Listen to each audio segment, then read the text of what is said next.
Hoy en Desde Abajo charlo con Vladimir Chorny, amigo y actor con un futuro muy brillante. Hablamos sobre Migrantes, su obra en la que lleva ya 3 temporadas, y muy rápido nos metemos de lleno a hablar de por qué el teatro independiente tiene que existir, y cómo creció con la crisis del 2001 con todo pronóstico en contra. Y como siempre terminamos hablando de Joker.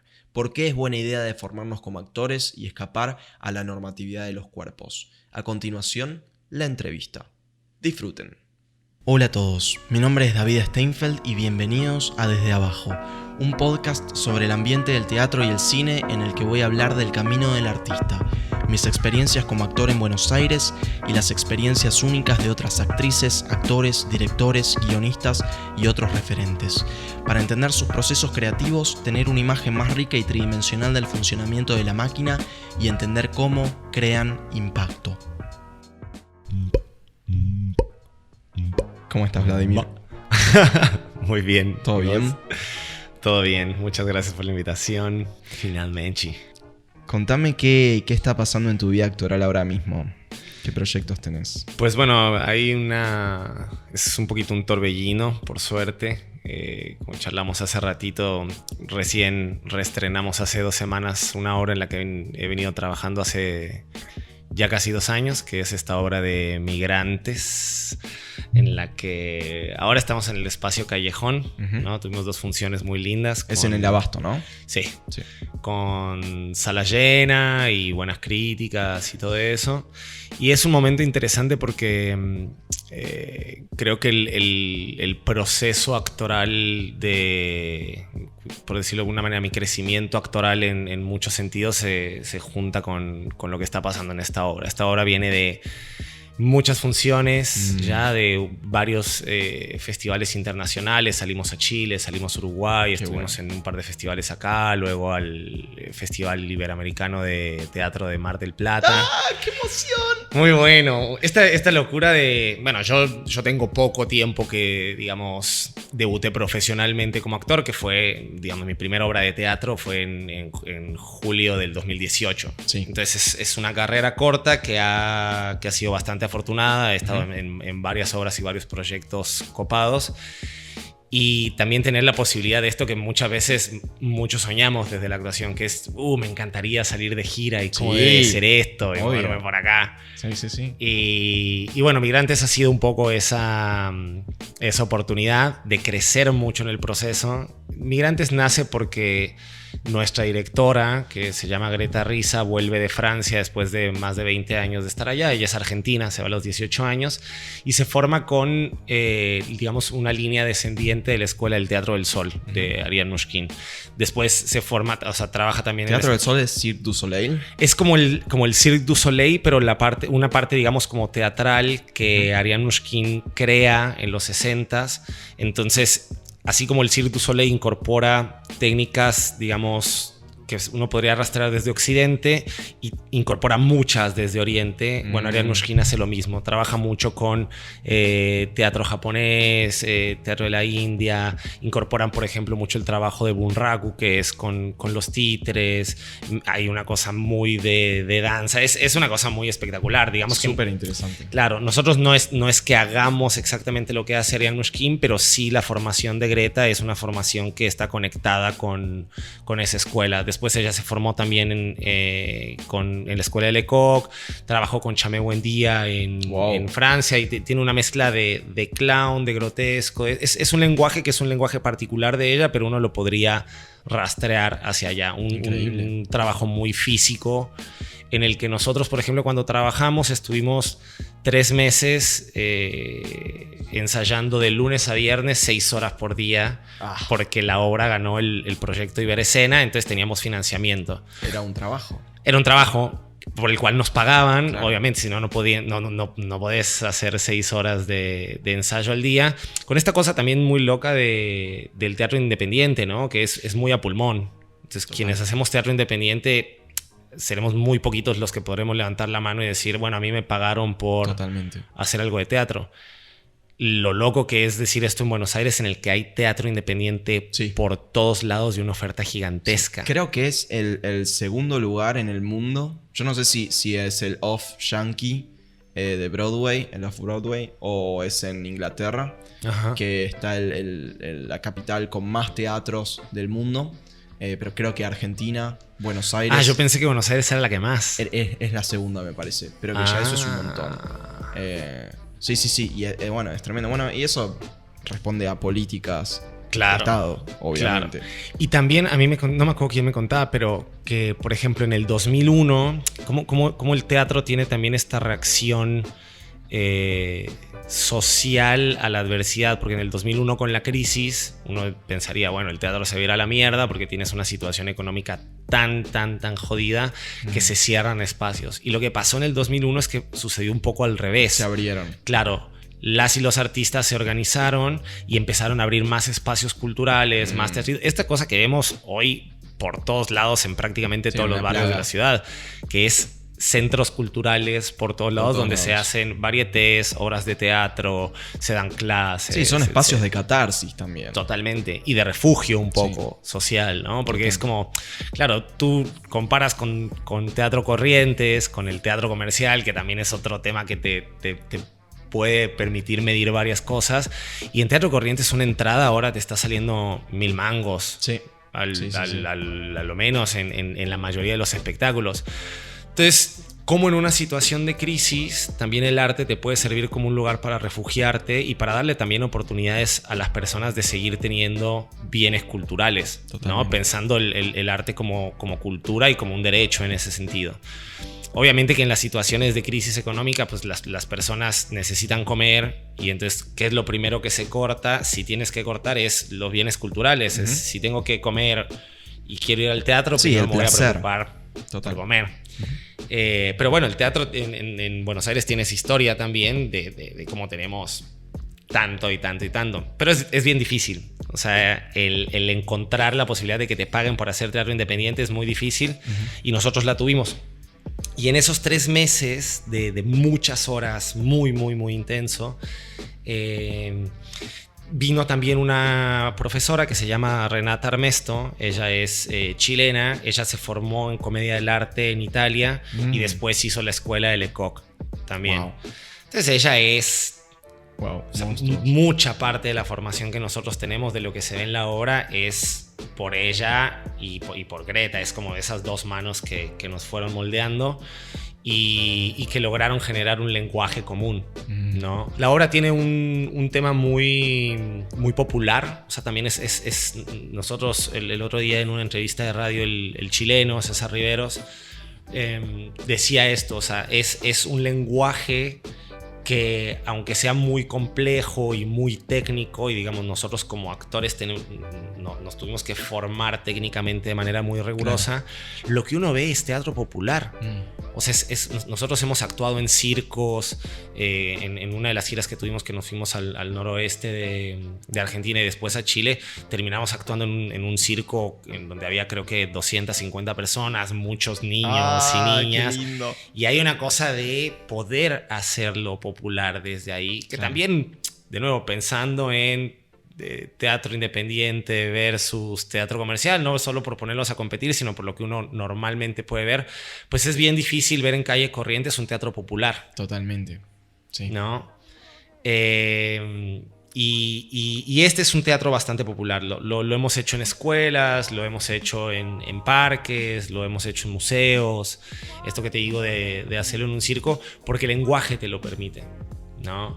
También con estas diferencias de las posibilidades de lenguajes teatrales que existen, y que también Buenos Aires es una buena muestra de eso. O sea, Buenos Aires tiene una fuerte presencia de toda la corriente realista o naturalista, pero al mismo tiempo tienes un montón de escuelas de formación de teatro físico, de clown, que te ofrecen otra cosa. Sí, totalmente. Contame un poco de qué se trata la técnica de Lecoq.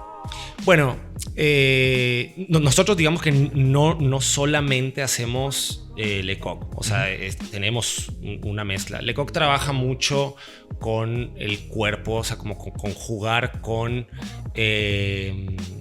no lo que es, precisamente se separa un poco del realismo, o sea, se separa del naturalismo y juega con otros recursos que van más con el cuerpo, con las máscaras, con cómo tú te conviertes en un instrumento para lo que quieres contar.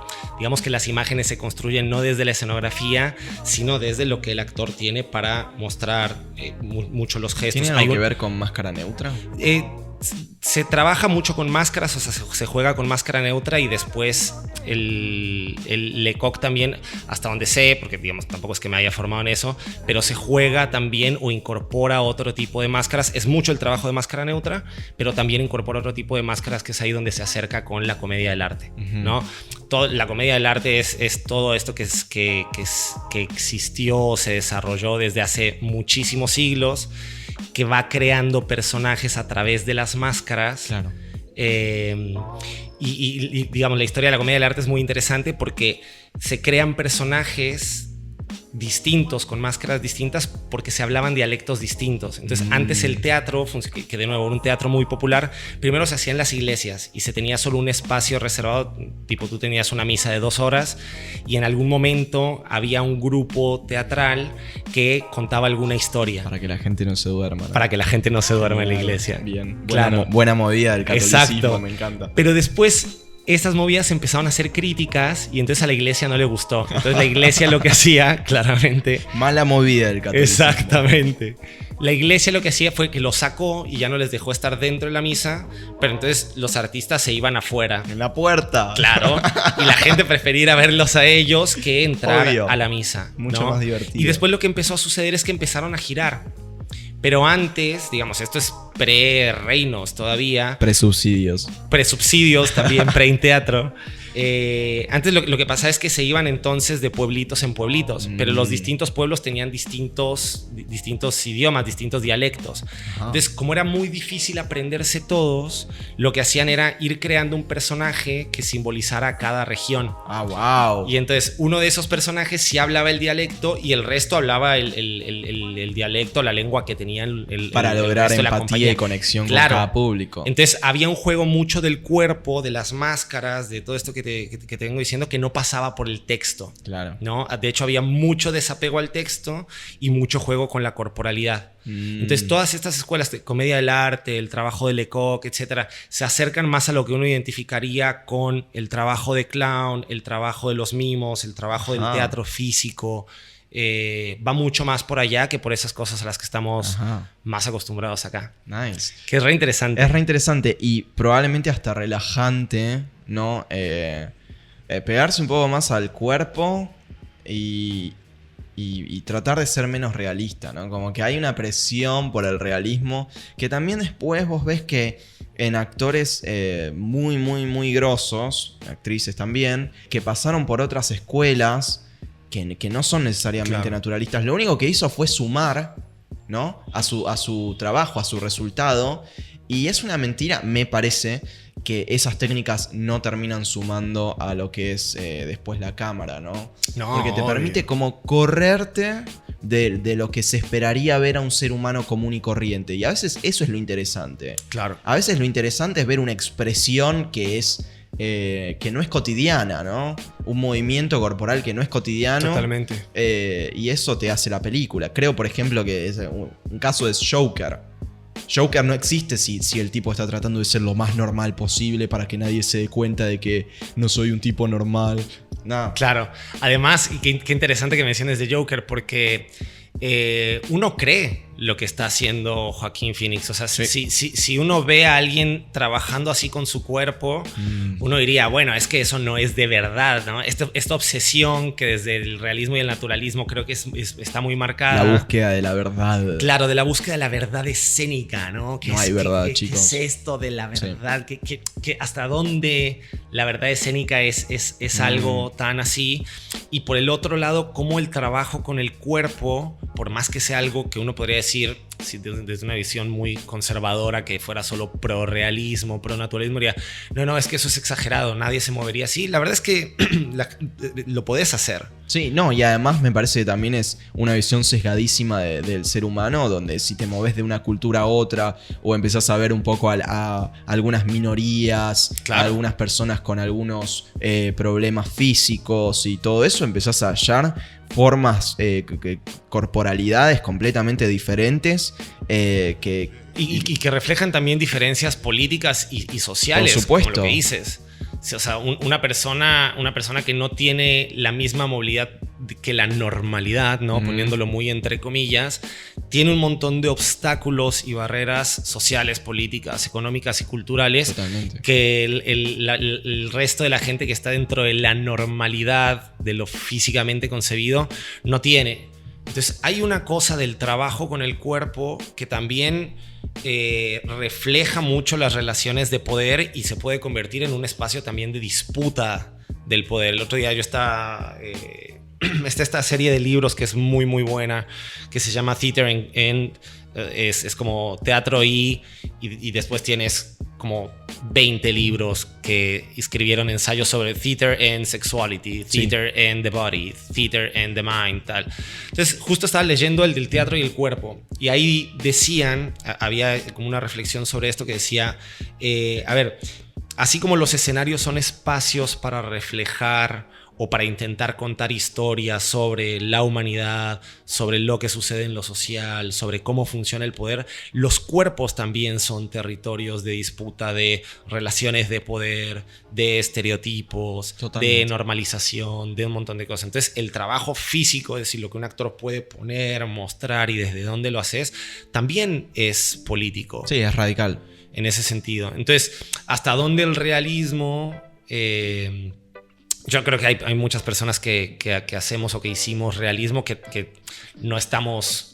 O sea, no sostenemos una visión tan canónica de eso.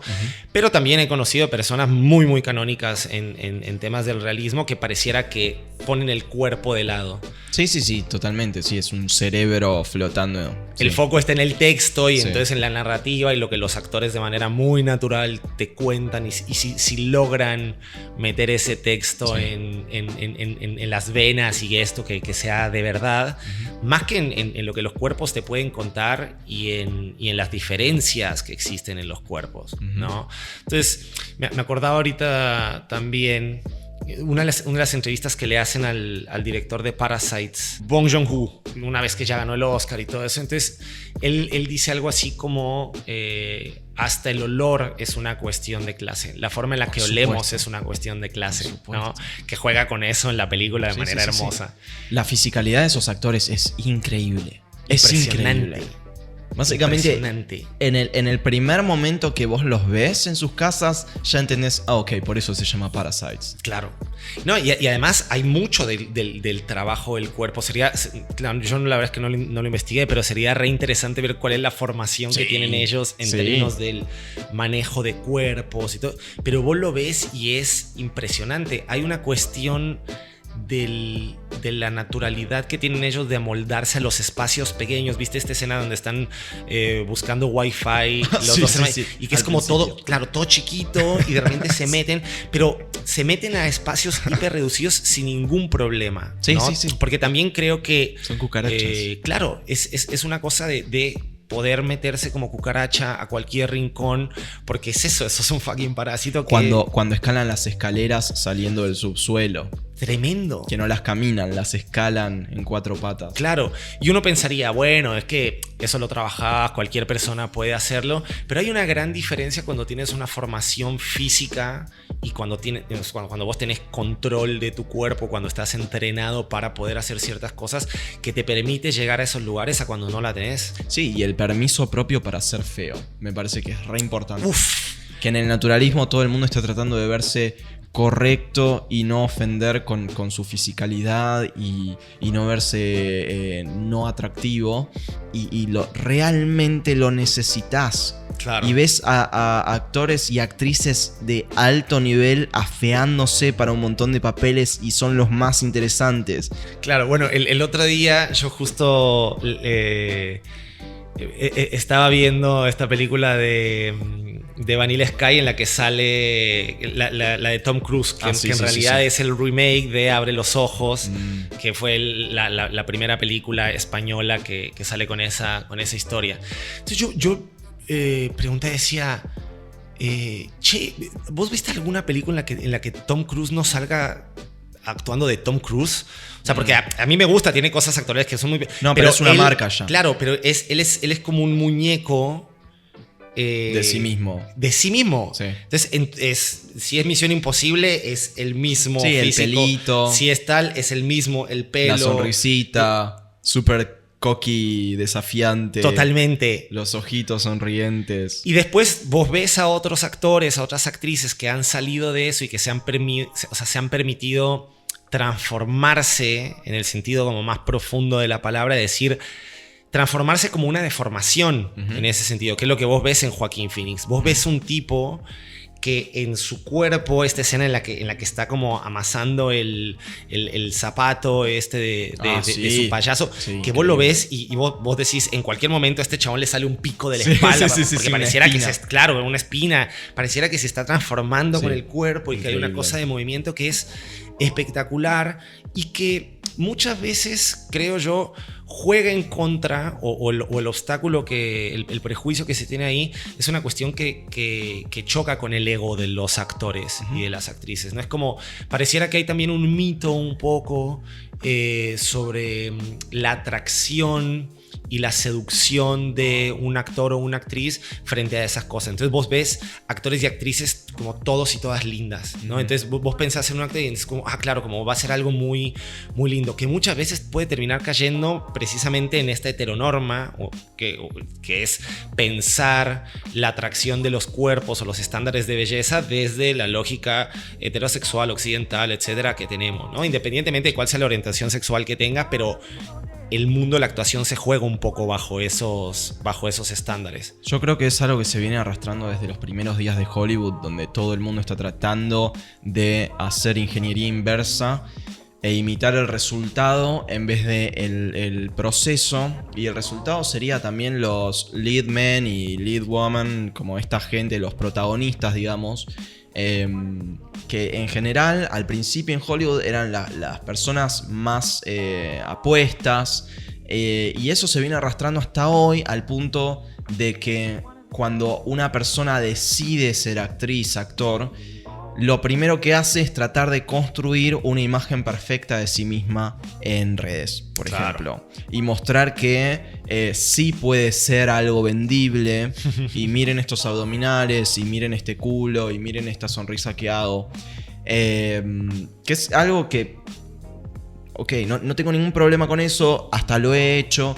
Pero se vuelve increíblemente difícil cuando uno se empieza a dar cuenta de que no hay más éxito por eso. Y por el momento social que estamos viviendo, a veces justamente lo que necesitamos es algo que rompa con eso.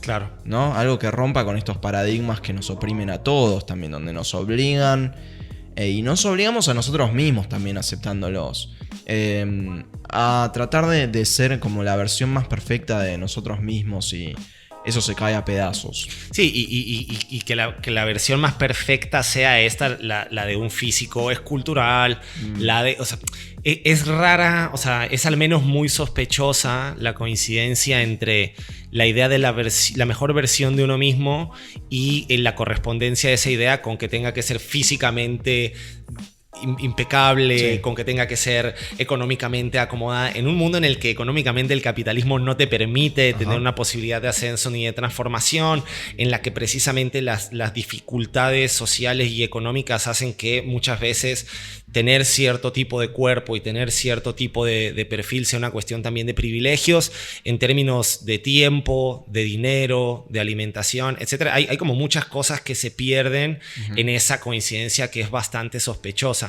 Yo me acuerdo mucho de una cita o una parte del libro de Tamara Tenenbaum, que es un libro que es muy interesante, de El fin del amor, que es el libro con el que ella le empezó a romper. No habla de teatro, pero habla de las relaciones, es un libro de feminismo pop, digamos, que que es ella contando su historia de cómo se empezó a dar cuenta de la situación de determinación o control desde la que ella nace en una familia judía medio ortodoxa, y cómo empieza a romper esas cadenas y a darse cuenta de eso. Es un cuestionamiento al amor, a los vínculos, a las relaciones.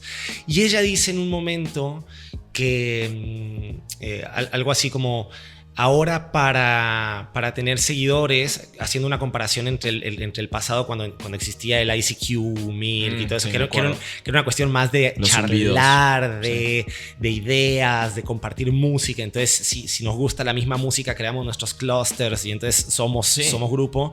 Cuando ella, y ella la reflexiona que dice es: ahora las horas que vos necesitas para ser popular tenés que pasarlas en el gimnasio. Claro. ¿No? Entonces, si vos querés tener followers en Instagram, si vos querés ser una actriz que tenga un reach importante, bueno, tenés que estar re buena, Sí. tenés que mostrar el culo, tenés que tal, que es toda esta cosa de la plasticidad que venimos arrastrando desde hace décadas y que cada vez es más cuestionada, pero que existe. ¿No? Entonces ella decía eso, que a mí me parece muy interesante, porque es como, claro, vos ves cierto tipo de fotos y ves cómo la gente, cómo los públicos responden a otros tipos de fotos que tienen que ver con esto, con los culos, las tetas, digamos, la carne ahí bien puesta, y es claramente lo que vende y es claramente lo que gusta y lo que la gente recibe. Cuando la actuación, al menos para mí, te da una posibilidad de deformidad y de adaptación. O sea, hay algo camaleónico, hay algo que rebasa los límites del propio cuerpo y los límites de la propia imaginación en la actuación, que es eso que te permite convertirte casi en cualquier cosa. Sí, no, además de eso, si lo que estamos tratando es de alguna forma probablemente inconsciente representar a la sociedad en sí misma, ponerle un espejo, vamos a necesitar también toda la gama de seres humanos que ofrece la sociedad, que es toda imperfecta. Claro. Entonces vamos a necesitar a alguien gordo, vamos a necesitar a alguien trans, vamos a necesitar a un negro, un flaco, un blanco, lo que sea. Entonces me parece que nos estamos haciendo un desfavor a nosotros mismos como artistas al abordar nuestro arte desde ese lugar. Desde un lugar que no prioriza el arte y sí prioriza el producto. Que sea lo más vendible posible. Claro, y además está re bueno esto que decís, como de pensarla. Te escuchaba y yo decía, wow, está bueno, porque hay uno entonces se puede meter a cuestionar esta idea de la perfección y la imperfección, ¿no? Y entonces es como, claro, es chistoso, porque cuando vos te acercás más a ese reflejo de la realidad, o sea, si uno de verdad abre los ojos y está atento y sale a un día normal, vos salís a la calle, digamos, no solo si das un par de vueltas en Recoleta, si vivís allá y le das 3 vueltas y vas al cementerio y a los barecitos ahí de Recoleta, donde encontrás ciertos perfiles o prototipos de personas bastante heteronormadas, sino cuando, digamos, salís y recorres la ciudad y vos vas a ver que esa imperfección es la regla general. Sí, o sea, el mandato del estándar, del canon, es algo que de verdad, si vos lo ves ahí afuera, es algo que no está presente. Y cuando vos vas y ves Hollywood y tal, en realidad es ahí donde vos podés criticar eso y darte cuenta de decir, che, qué loco, ¿no? Porque es como, claro, está Brad Pitt y está tal. Yo nunca veo Brad Pitt por la calle, ¿no? Es como, es raro ver un Brad Pitt, y cuando lo ves decís, mirá, qué lindo es este pibe o tal. Claro. Pero porque ellos no están ahí. Entonces es como, quien sale de la norma en realidad es el prototipo que se nos ha vendido desde Hollywood y desde la cultura mainstream, porque vende, porque es una cosa aspiracional, porque nos gusta. Pero la actuación y el teatro en particular también, sobre todo ciertos tipos de teatro que buscan ser un poco más críticos o que quieren contar otro tipo de historias y construir los personajes, son una herramienta para pensar también cómo esa normalidad y esa imperfección en realidad es lo que está, es lo que tenemos a la mano. Que hay. Entonces, como ¿Por qué carajos? ¿Qué es bueno, lo que las feministas llevan diciendo todo el tiempo justo sobre los estándares de belleza? Es como, nadie es eso. O sea, Claro, eso sí. que vos me estás mostrando en esa revista, esa piba perfecta no existe. Claro. Porque además, la modelo que está en esa revista, que es una piba que es una fucking diosa, además la photoshopearon al final. Sí. Entonces, si ella se viera en esa revista diría, mira, Claro. qué loco, no sabía que estaba, Sí. que se me había salido la celulitis de ahí Claro. mágicamente.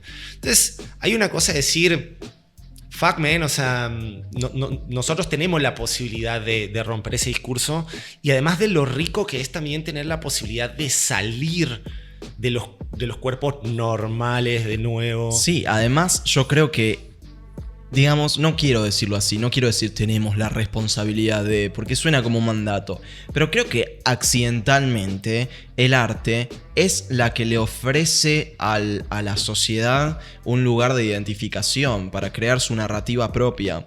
Y esto es lo que hablábamos con Martín Deus hace 2 programas, donde él contaba cómo su película y en general su obra tiene alta incidencia en la audiencia LGBT, justamente por eso, porque hay una demanda increíble de parte de muchos sectores de la sociedad por verse identificados.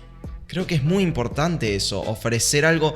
Bueno, sin ir más lejos, Sex Education me parece que es un ejemplo tremendo. Creo que no la viste todavía. Aún no, pero la tengo en la lista ahí precisamente porque vos me la Pero recomendaste. yo creo que la perfección de la serie reside en que es una escuela donde hay, digamos, 1000 chicos y chicas. Cada persona está altamente caracterizada con un problema que tiene y con un perfil también, ¿no? Entonces nos permite habitar el problema de esa persona y estadísticamente seguro un montón de gente va a tener ese problema único que está teniendo esta persona. Claro. Que digamos que puede ser, qué sé yo, no sé, que se masturba 14 veces por día, ¿no?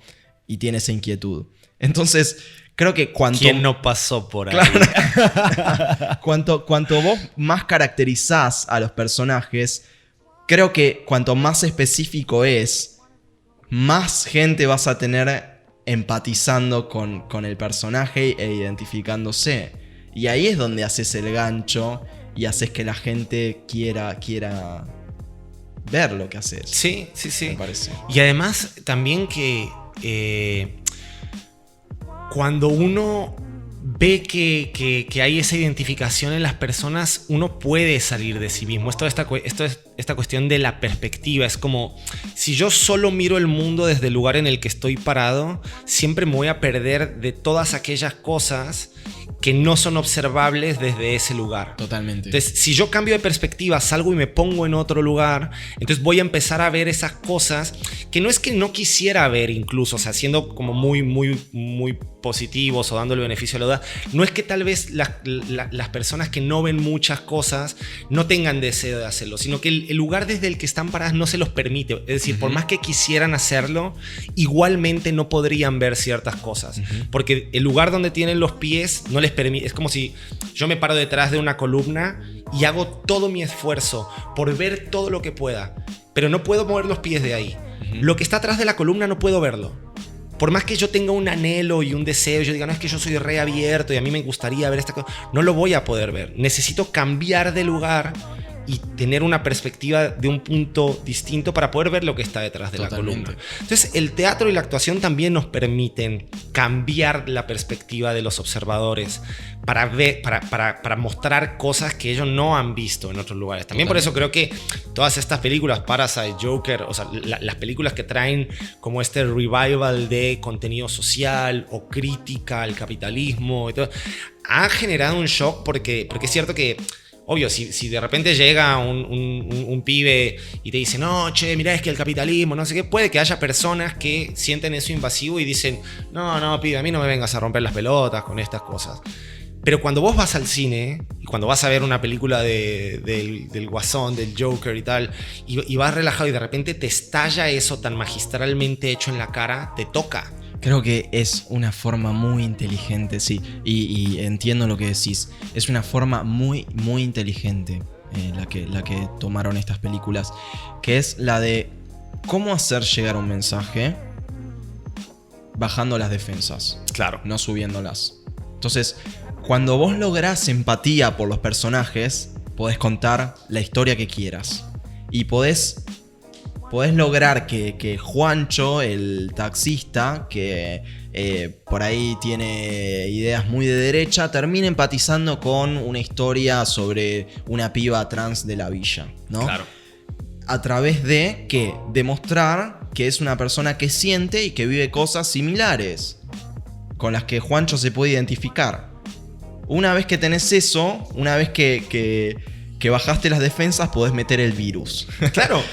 El entretenimiento es un arma increíble, digamos. Increíble, boludo. Cuando lográs entretener a alguien, podés contar lo que quieras. Cuando lográs humanizar una Sí. historia, eso, justo por el canal de empatía que vos decís, abre la posibilidad de que entre y toque lugares que ningún discurso hablado, racional, panfletario, en un diario, va a hacer que llegue a esas personas. Total. Y ese es el poder también del lenguaje de la actuación, del lenguaje del teatro, del lenguaje del cine. Son muy poderosos porque pueden llegar a lugares y tocar sensibilidades que otros discursos no pueden hacer. Y ahí hay un espacio de poder y de reivindicación y de resistencia muy potente. Muy, muy, muy potente. Que de nuevo, con esto que hablamos al principio de los cuerpos, de la deformación, de salir de la norma, etc. Me acuerdo que era Tom Hiddleston, que hace de Loki. El tipo en una entrevista, había dicho que su definición de actuación era antropología tridimensional. Y digo, oh shit, eso tiene mucho sentido, porque es lo que estamos haciendo, ¿no? Como saliendo detrás de esa columna en la que no podemos realmente, por donde estamos parados, ver lo que le pasa a todas las demás personas. Y realmente haciendo un esfuerzo constante a través de la observación para ver cómo viven, cómo sienten. Estamos haciendo todo lo que puede hacer un ser humano para entender cómo se vive de otra forma. Sí. Y acercándonos lo más próximo posible a eso para poder revivirlo, ¿no? Es como... Justo por eso es tan común que cuando no sé, a una persona le asignan un papel de una persona, de alguien que tiene, por ejemplo, algún trastorno mental. De las primeras cosas que hace alguien que se lo toma en serio es ir y estar dentro de un hospital psiquiátrico, por ejemplo. Ir y observar, y observar, y observar, y observar, y meterse y entenderlo para poder revivirlo, ¿no? Entonces hay una cosa ahí de que precisamente lo que estoy haciendo es salir de mí mismo para entrar a este otro lugar que desde luego seguís siendo vos mismo, pero al mismo tiempo no. ¿Viste? Al mismo tiempo es esta idea de Stanislavski de encarnar a ese personaje. O sea, si vos lo tomás en serio y vos lo llevas hasta las últimas consecuencias, hay un momento en el que el personaje deja de ser un personaje y se convierte en persona. Total. Y es ahí cuando a lo que vos le estás dando vida es a esa persona. Desde vos, desde tu cuerpo, etcétera, pero es esa persona, ¿no? Entonces, yo me acuerdo también de una entrevista que le hacían a Joaquín Phoenix en la que le preguntaban qué tan difícil había sido todo este tema de la transformación física, de la bajada de peso y tal, y él respondía, decía, llegó un momento en el que yo estuve a punto de tirar la toalla porque yo sentía que me estaba volviendo loco. O sea, decía, y era un tema solo de lo de bajar de peso. Era como yo no podía comer tantas cosas, era tal el hambre, era tal esta cosa que a mí me hacía literalmente sentir que yo me volvía loco. Entonces, ok, si vos decís, bueno, quiero contar esta historia y no querés terminar haciendo algo superficial, ¿no? ¿Cuánto cuesta? ¿Cuánto desgaste físico, mental, etcétera, cuesta llegar ahí? Y bueno, el ejemplo de Joaquín Phoenix es muy bueno. Cuesta todo. Cuesta todo, ¿no? Porque llegar a esa sensación de decir de desesperación, de hambre, no puedo más, sentía que me volvía loco, es un montón, ¿no? Entonces ahí hay una cosa también de ese compromiso actoral, de ver cuando un chabón o una piba se lo toman en serio y deciden llegar a fondo de esas cosas, ¿no? Que no es fácil y bueno, también es una pregunta como qué tipo de actuación queremos hacer. Totalmente. ¿Qué tipo de compromiso tenemos con Totalmente. la actuación? ¿Qué tipo de actores y actrices queremos ser en este rubro, ¿no? Queremos ser Brad Pitt, que igual yo rebanco a Brad Pitt y me parece un actorazo. Yo lo rebanco. Me parece que igual el... Es complicado el tema Brad Pitt, porque me parece que el constructo social de Brad Pitt supera a Brad Pitt. Claro. Me parece que Brad Pitt es un chabón que agarra papeles súper interesantes. Y que tuvo la casualidad de, bueno, tener una cara increíble y explotarla en su momento, pero que después de un tiempo empezó a hacer unos papeles que no tenían nada que ver con su fisicalidad.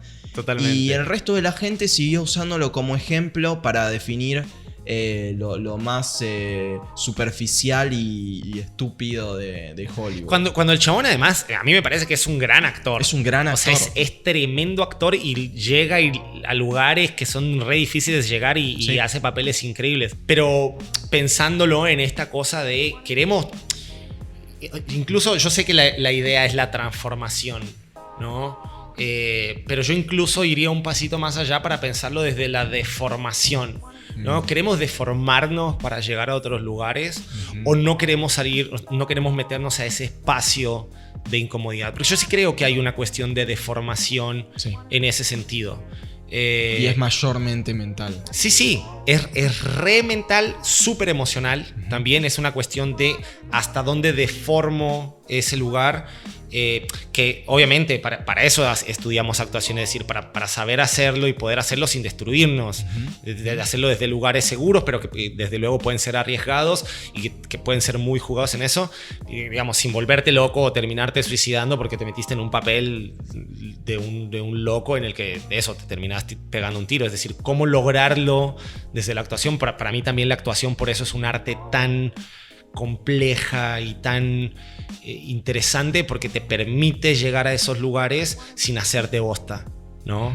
Digamos, lo ideal es intentar encontrar esa forma, pero queremos deformarnos, estamos dispuestas a meternos hacia ese nivel de transformación en el que uno diga, yo voy a deformarme para lograr este papel, o somos de otro tipo de actuaciones que es solo dentro de lo que nos parece accesible o asequible desde lo que ya tenemos, ¿no? Se juega todo, en el mejor de los casos se juega también todo lo que hablamos hoy, pero creo que una columna muy fuerte siempre es la de vernos a nosotros mismos en la misma tele que veíamos cuando éramos chicos, donde admirábamos a los protagonistas y a los vaqueros y a los Power Rangers, y claro, me parece que el inicio está ahí y después me parece que hay un crecimiento que se puede hacer. Claro, está bueno que si yo quiero ser Marlon Brando, cuando yo suba me digan, che, bueno, pero además de ser Marlon Brando, mirá que también está esta otra cosa por o acá. Fíjate la carrera de Marlon Brando también. Fíjate cómo empezó con un tranvía llamado Deseo y fíjate dónde terminó. Claro. Con Apocalypse Now, que es un animal completamente diferente como actor. Sí. Entonces, creo que hay como un proceso ahí que vale la pena analizar. Sí, dejarlo sobre la mesa. Genial. Si la gente quiere ir a ver tu obra, Migrantes, ¿dónde puede ser? Teatro Espacio Callejón, que es Sumahuaca 3759.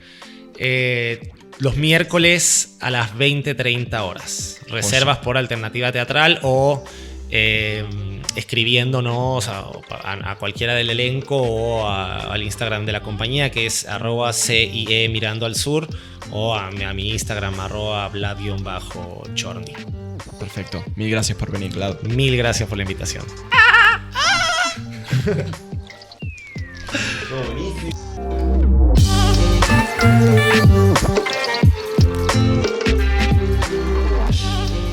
Ok, este fue el episodio de hoy. Gracias por escuchar. Si te gustó, suscríbete para escuchar los próximos. También podés seguirme en Instagram en @David_Steinfeld. Chao.